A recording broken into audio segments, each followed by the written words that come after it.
Bien,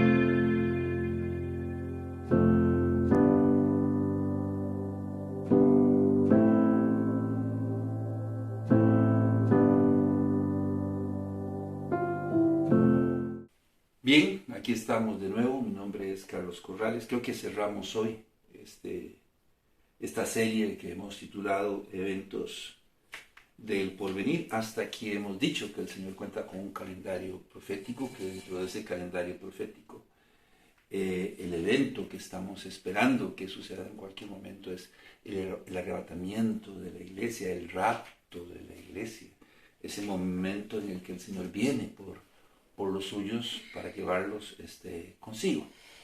Que inmediatamente después del rapto dentro del calendario profético de Dios se va a estar dando la tribulación, un ciclo de 7 años de juicio dividido en 2 ciclos de 3 años y medio cada uno.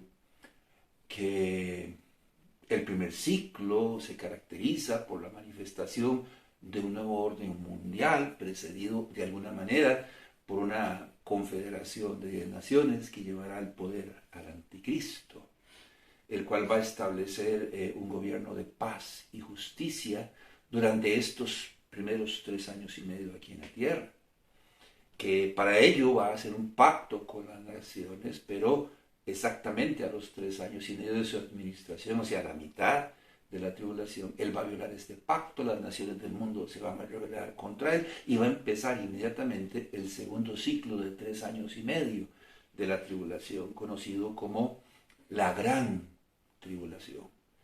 Va a haber guerras, ¿verdad? Las naciones del mundo van a luchar por el poder, el anticristo los va a vencer a todos, se van a manifestar los 2 testigos, que no solo van a predicar el evangelio, pero a causar una gran cantidad de plagas que van a venir sobre esta tierra, terremotos, maremotos, plagas, entre muchas otras cosas que va a poner esto, pero de cabeza. Al final de la gran tribulación, para la gloria de Dios, el Señor Jesucristo vendrá, en lo que conocemos como la segunda venida de Cristo, va a venir a someter, entre otras cosas, a sus enemigos y a establecer un reino milenial, o sea, por 1000 años aquí en la tierra, en cumplimiento de las promesas hechas no solo al rey David, pero a la nación de Israel, y va a regir estos 1000 años con los 144.000. Para eso Satanás tendrá que ser atado, y el Señor va a establecer de verdad un reino de paz y justicia por 1000 años. La ciudad de Jerusalén va a ser reconstruida, el templo va a ser reconstruido y el Señor reinará desde Jerusalén.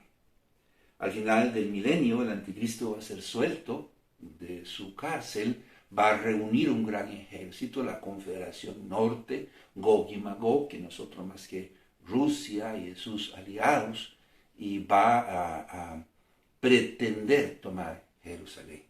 Esta vez no va a haber una batalla como en Armagedón, en la tribulación.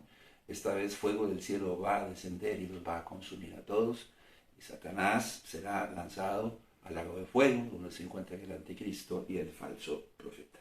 En este capítulo, bueno, ¿qué va a pasar exactamente después de la batalla de Gog y Magog? ¿Qué va a suceder? Bueno, obviamente, según nosotros creo que por lo menos mencionamos, ¿verdad? La tierra va a ser renovada por fuego para dar lugar al establecimiento del reino santo y eterno de Dios aquí en la tierra, pero no sin antes quizás que el ser humano, los hombres, tengan que comparecer ante el juicio del gran trono blanco. Algunos lo llaman el juicio final. Déjenme decirles en esta ocasión que el juicio del gran trono blanco es un juicio para los incrédulos. Es el juicio donde los incrédulos tendrán que dar cuenta a Dios de sus vidas. No es para creyentes. el juicio para creyentes es llamado el bima o tribunal de Cristo y difiere del juicio del gran trono blanco. Entonces el juicio del gran trono blanco es el juicio ante el cual tendrán que comparecer todos los incrédulos, todos los que no hayan creído en Cristo. Y el bima o tribunal de Cristo es la instancia donde tendrán que acudir todos aquellos que manifestaron haber aceptado al Señor Jesucristo como su único y suficiente Salvador. Déjeme decirle que el juicio o el tribunal de Cristo o el bima de Cristo es solo para creyentes. Permítame reiterarlo, no es para incrédulos.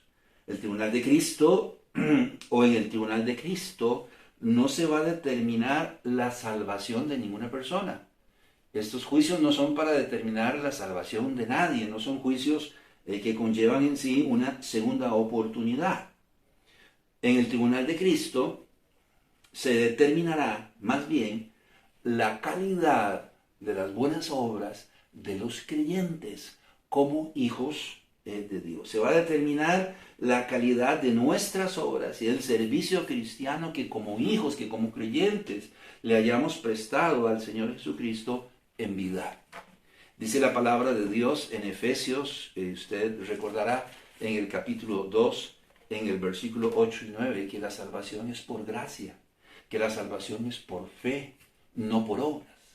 Sin embargo, en el versículo 10 dice, porque somos hechura suya, creados en Cristo Jesús para buenas obras, las cuales Dios preparó de antemano para que anduviésemos en ellas.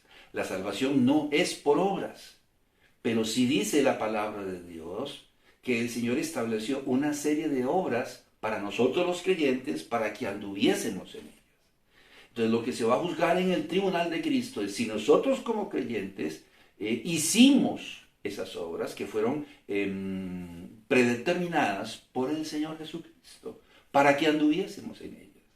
A veces nosotros los creyentes decimos, bueno, hoy regalé un diario a una gente que era muy pobre. Hoy en mi trabajo ayudé a una persona. Y nosotros quizás pensamos que hemos hecho cosas buenas y dignas de reconocimiento por el Señor. Permítame recalcarle, el Señor estableció o predeterminó una serie de obras para que nosotros anduviésemos en ellas.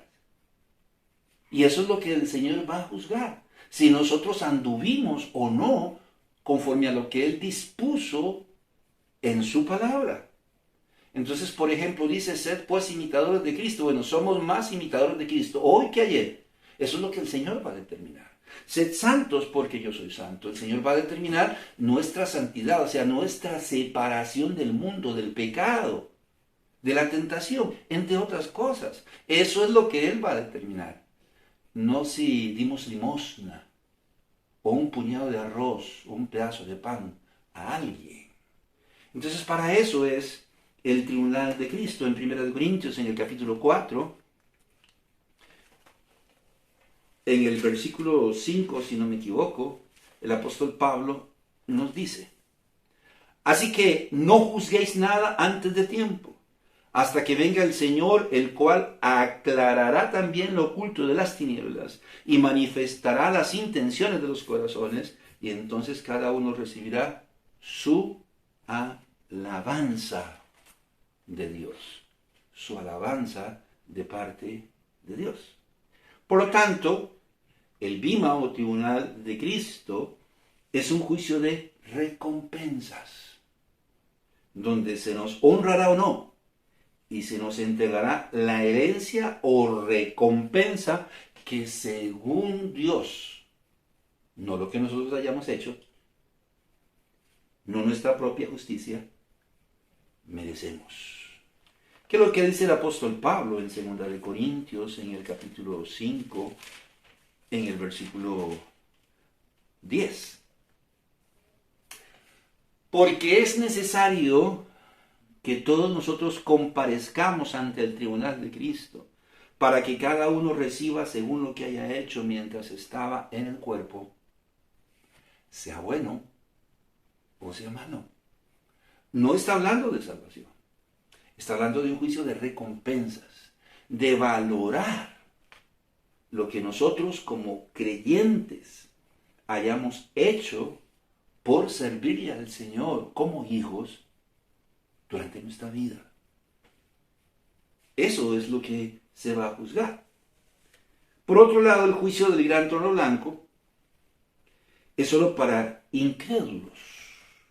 Apocalipsis capítulo 20, versículo 11 y 12.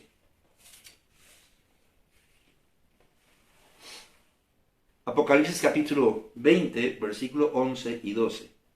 Y vio un gran trono blanco y el que estaba sentado en él, delante del cual huyeron la tierra y el cielo, y ningún lugar se encontró para ellos. Y vi a los muertos grandes y pequeños de pie ante Dios, y los libros fueron abiertos, y otro libro fue abierto, el cual es el libro de la vida. Y fueron juzgados los muertos por las obras que estaban escritas en los libros, según sus obras. De hecho, cuando está hablando del juicio del gran trono blanco, aquí en Apocalipsis 20, 11 al 12, el apóstol Juan usa la expresión muertos grandes y pequeños para referirse a aquellos que probablemente hayan muerto sin Cristo. Usted sabe que la expresión muerte no es una expresión necesariamente usada para referirse a los creyentes. Por ejemplo, el Señor Jesucristo le dice a los apóstoles que deben ir a levantar a Lázaro. Le dicen, pero ¿cómo? Si Lázaro murió. Y el Señor responde, no, Lázaro duerme. Porque la muerte es una situación relativa para los creyentes. En San Juan 3:36, recordemos que el Señor dice, el que cree en el Hijo tiene la vida, pero el que rehúsa creer en el Hijo no verá la vida, sino que la ira de Dios está sobre él. Y Juan 5:24 dice, de cierto os digo, el que oye mi palabra y crea al que me envió, no vendrá a condenación, mas ha pasado de muerte a vida. Y si recordamos aún más en San Juan 6:47, dice, de cierto os digo, el que cree en mí tiene, ¿qué tiene? Vida eterna, vida permanente en él. Aquí está hablando de los comparecientes como un grupo de personas muertos, grandes y pequeños. En Efesios, en el capítulo 2, si más no recuerdo, en el versículo 1 y 2, dice que, y Él os dio vida a vosotros cuando estabais, ¿qué? Muertos en vuestros delitos y pecados. Mientras estamos sin Cristo, estamos como muertos. Prácticamente tenemos no solo un pie en la tumba, sino un pie en el infierno. Y al morir somos trasladados directamente a este lugar. No así los creyentes, que tenemos la promesa de la vida eterna. Así que la expresión muertos, grandes y pequeños es usada para referirse a personas que son incrédulas, que están sin Cristo. Por lo tanto, el juicio del gran trono blanco es un juicio de condenación, donde las personas que hayan muerto sin Cristo se encuentran sufriendo prisión preventiva desde su muerte en el infierno. Recuerde que cuando hablamos del infierno hemos explicado que existen varias palabras para referirse al lugar de condenación. En el Antiguo Testamento, en hebreo, era Seol. Pero en el Nuevo Testamento se usaron varias expresiones. Una de ellas en griego y es la palabra Hades. La otra es la expresión latina inferno o infierno. De manera que cuando la palabra de Dios habla del Seol, habla del Hades y habla del infierno, son palabras en diferentes idiomas para referirse al mismo lugar. Un lugar de condenación provisional, en espera del día del gran juicio. ¿No dice así la palabra de Dios en 2 de Pedro, en el capítulo 2, en el versículo 4? 2 de Pedro, capítulo 2, versículo 4, dice el apóstol Pedro, porque si Dios no perdonó a los ángeles que pecaron, sino que arrojándolos al infierno, los entregó a prisiones de oscuridad para ser reservados al juicio. Eso es lo que dice la palabra de Dios. Y aquí en Apocalipsis entendemos con claridad lo que Juan entonces quiere decirnos. Apocalipsis capítulo 20, versículo 13. Y el mar entregó los muertos que había en él. Y la muerte y el Hades entregaron los muertos que habían en ellos y fueron juzgados cada uno según sus obras. Usted puede leer el contexto. Estamos leyendo desde el versículo 11 y nos está hablando del juicio del gran trono blanco. Puede leer posteriormente y darse cuenta que los versículos subsiguientes reafirman lo mismo.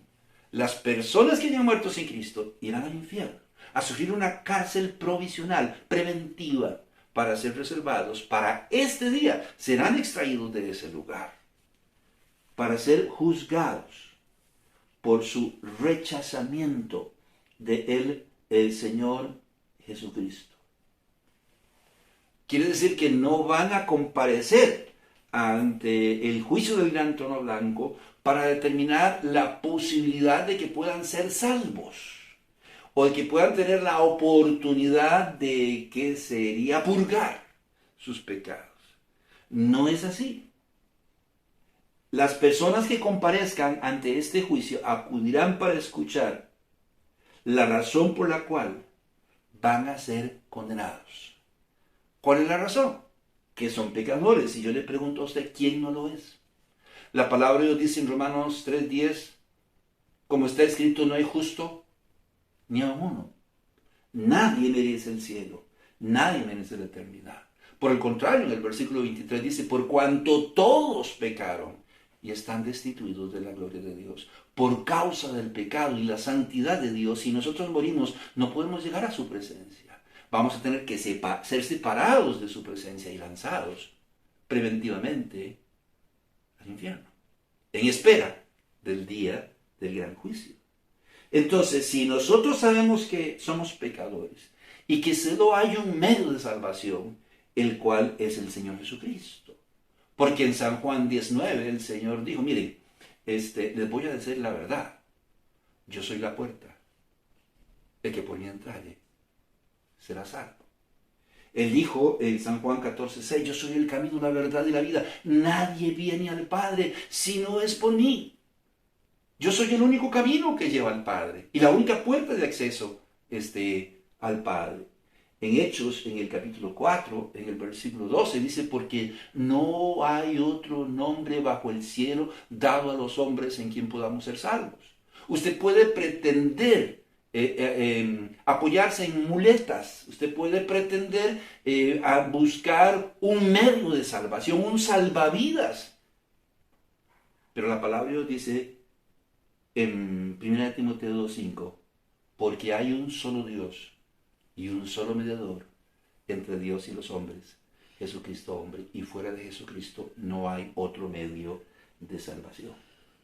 De manera que si nosotros en vida rechazamos el sacrificio del Señor Jesucristo, no nos espera más que en primera instancia la preventiva del infierno, y posteriormente seremos sacados de ahí para ser condenados por una eternidad al lago de fuego.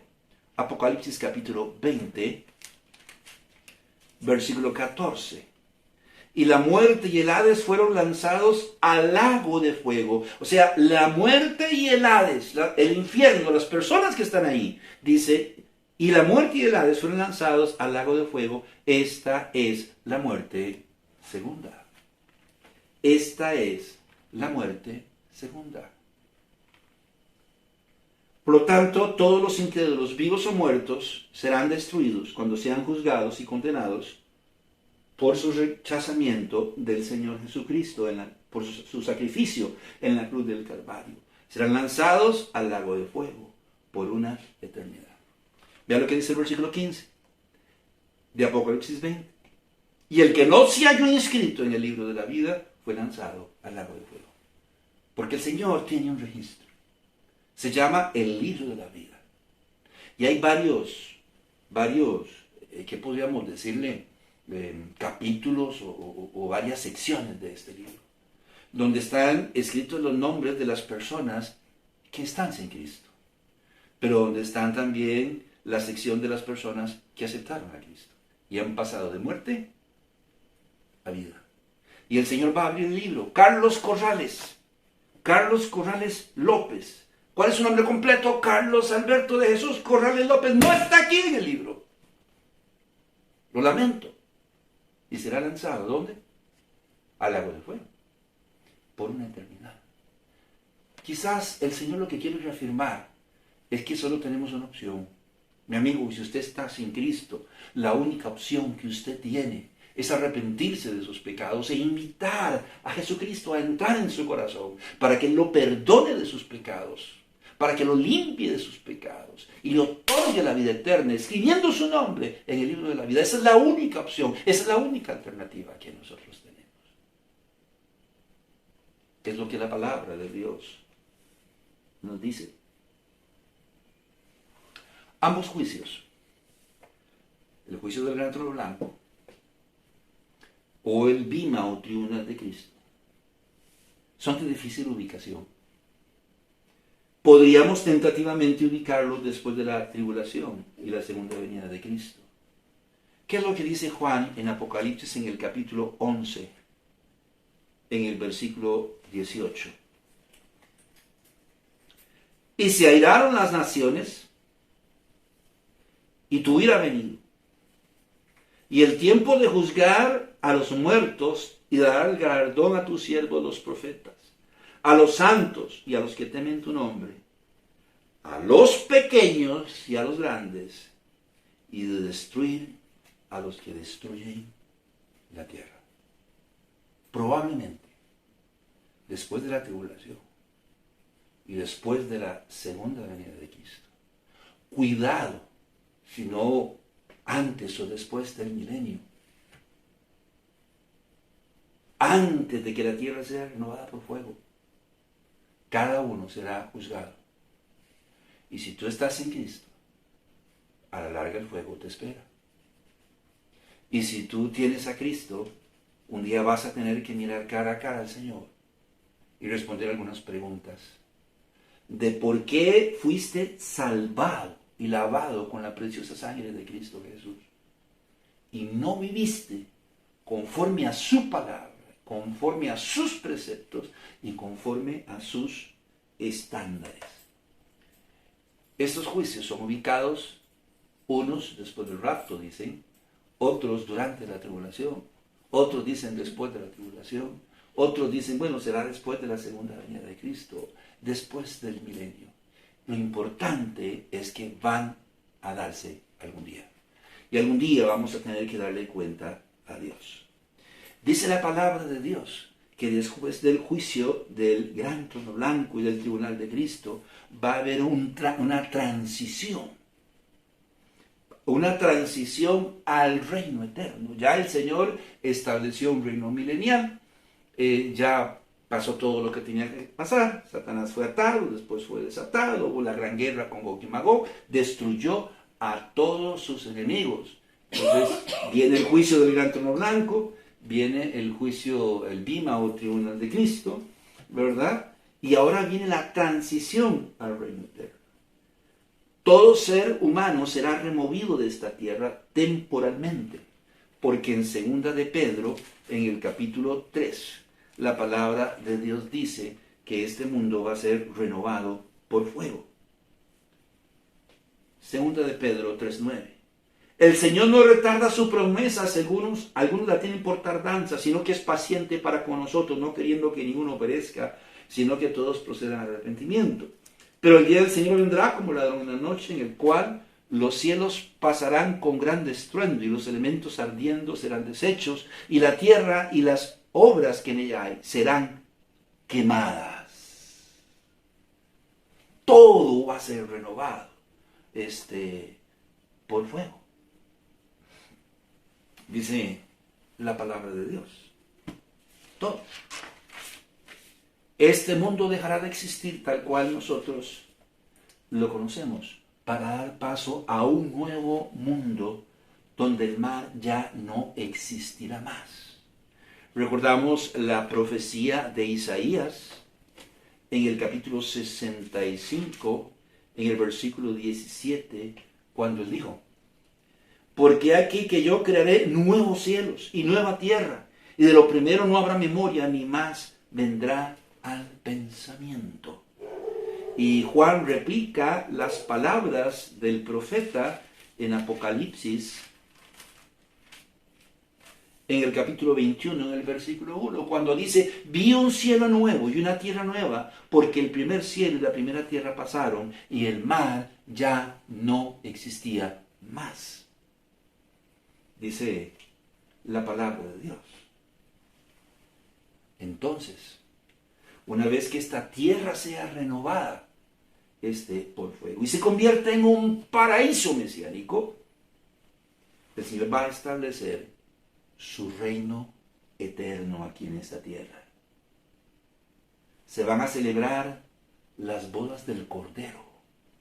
En Apocalipsis, en el capítulo 19, en el versículo 7 al 8, dice el apóstol Juan: gocémonos y alegrémonos y démosle gloria, porque han llegado las bodas del Cordero y su esposa se ha preparado. Y a ella se le ha concedido que se vista de lino fino, limpio y resplandeciente, porque el lino fino es las acciones justas de los santos. Las bodas del Cordero. Dice: gocémonos y alegrémonos y démosle gloria, porque han llegado. No se habían dado. Han llegado las bodas del Cordero. Ya la tierra fue renovada por fuego. Ya el terruño fue preparado por el Señor Jesucristo. El nidito de amor para la desposada del Cordero, para la iglesia.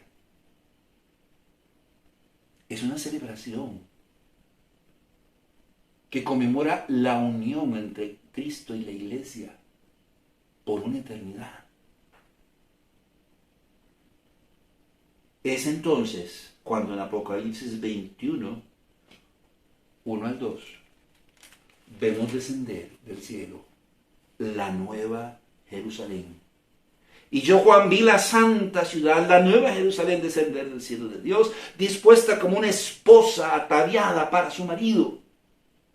Y en los versículos 9 y 10 dice Juan: vino entonces a mí uno de los 7 ángeles que tenía las 7 copas llenas de las 7 plagas posteras, y habló conmigo diciendo: ven acá, yo te mostraré la desposada, la esposa del Cordero. Y me llevó en el espíritu a un monte grande y alto, y me mostró la gran ciudad santa de Jerusalén, que descendía del cielo de Dios. Mi amigo, póngase a pensar. Si la tierra fue renovada por fuego antes de que estos eventos se dieran, ¿qué pasó con la vieja Jerusalén, con la antigua Jerusalén? Fue destruida. Un nuevo mundo fue creado. Y ahora de repente desciende una nueva Jerusalén. La llama de una manera muy particular la desposada, así la llama, la desposada del Cordero. ¿Y quién es la desposada del Cordero? No es otra más que la iglesia. Primera de Corintios, capítulo 11, versículo 1 y 2. Primera de Corintios, capítulo 11,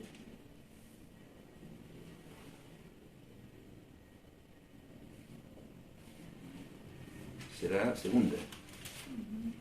Segunda de Corintios, perdón. Segunda de Corintios, capítulo 11, versículo 1 y 2. Ojalá me toleraseis un poco de locura, sí, toleradme, porque os celo con celo de Dios, pues os he desposado con un solo esposo, para presentaros como una virgen pura a Cristo. ¿A quién está hablando el apóstol Pablo? ¿A quién se está dirigiendo? Pues tendríamos que leer 2 de Corintios, capítulo 1, versículo 1. Pablo, apóstol de Jesucristo por la voluntad de Dios, y el hermano Timoteo a la iglesia de Dios que está en Corinto, con todos los santos que están en toda Acaya. Pablo dice: os he desposado. ¿A quién le está hablando? Primera de Corintios, capítulo 1, versículo 1. A la iglesia, a los santos, a los creyentes. De manera que cuando se habla de la nueva Jerusalén que desciende del cielo, se está hablando de la desposada del Cordero, de la esposa del Cordero. que no es otra más que la iglesia, que se encontraba ausente desde el arrebatamiento por un periodo aproximado de 1007 años. Fue arrebatada, 7 años de tribulación, la segunda venida de Cristo. El Señor establece un reino milenial, renueva todas las cosas con fuego, y de repente, 1007 años después, vemos a la iglesia descender del cielo después de celebrar las bodas del Cordero. Viene ataviada para su esposo, Cristo, con quien va a reinar por los siglos de los siglos. Apocalipsis capítulo 22, versículo 1 al 5.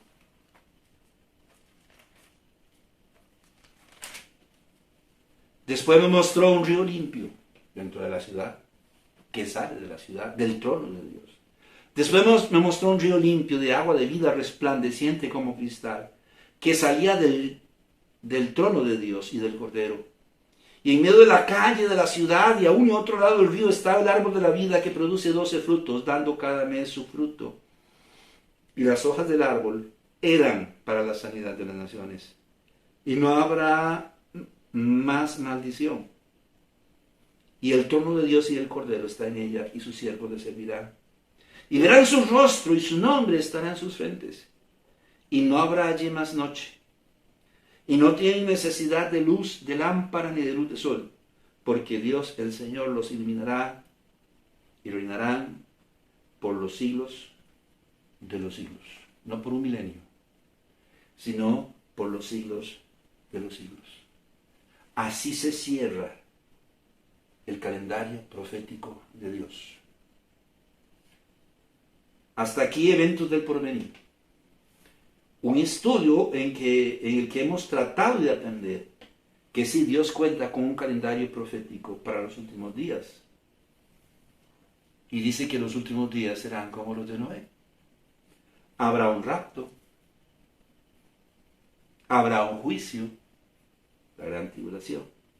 Habrá un nuevo comienzo, el cual comenzará con la segunda venida de Cristo y el establecimiento en primera instancia de un reino milenial. Posteriormente, la tierra será renovada por fuego y la ciudad santa de Jerusalén descenderá del cielo para establecer definitivamente el reino santo y eterno de Dios aquí en la tierra. Yo no sé si yo he logrado explicarme, si he logrado alcanzar mi cometido hablando del calendario profético de Dios. Pero lo voy a reiterar una vez más. No se confunda. Dice, las señales se están cumpliendo. ¿Cuáles señales? Hermano, mire, amigo, el arrebatamiento en las Sagradas Escrituras no es anunciado. ¿Qué quiere decir eso? Que puede ocurrir en cualquier momento.